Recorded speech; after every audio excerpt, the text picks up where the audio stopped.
এটা হচ্ছে বেলার দিকে কুকুকে আমি স্নান টান করিয়ে যে ওকে আমি টিপ পরাবো, যে সাজাবো, স্নান করানোর পর খাওয়ানোর পরে পারিয়ে তারপরে আমি ওকে এই যে কাজল লাগাই, টিপ পরাই, তারপরে পাউডার লাগাই। কারণ ও জেগে থাকলে না একদম করতে দিতে চায় না, এত মানে ছটফট করে যে পুরো ঘেটে মুখময় কাজল ভর্তি করে দেয়।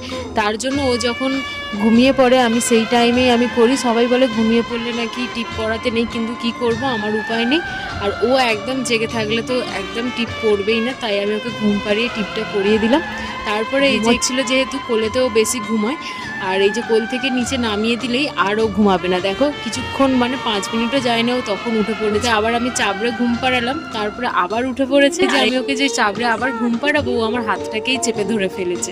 তারপরে এই যে পায়ে দোল দিয়ে ওকে আমি ঘুম পাড়াচ্ছিলাম, দেখলাম না ওর আজকে হচ্ছে পয়লা বৈশাখের আগের দিন। দেখো আমার কুহু আজকে দিয়ে নতুন জামা গেঞ্জি যাই বলো না কেন পরতে আরম্ভ করে দিয়েছে। আর আমি এই যে কালকে পয়লা বৈশাখে এই মায়ের দেওয়া নাইটিটা পরবো বলে আমি এখানে নিচের পার্টটা মানে আমি একটু মুড়ে নিচ্ছিলাম। তো আর আমার মা আর ভাই বাইরে বেরিয়েছিল। দেখো আমার মা এসে যেই মুখ ফুক ধুয়ে এসে ওর কাছে দাঁড়িয়েছে, ও আগে দেখেই দেখো কত হাসছে, জানে ছটফট করছে কোলে নেবে আমাকে, কখন কোলে নেবে দিদু আমাকে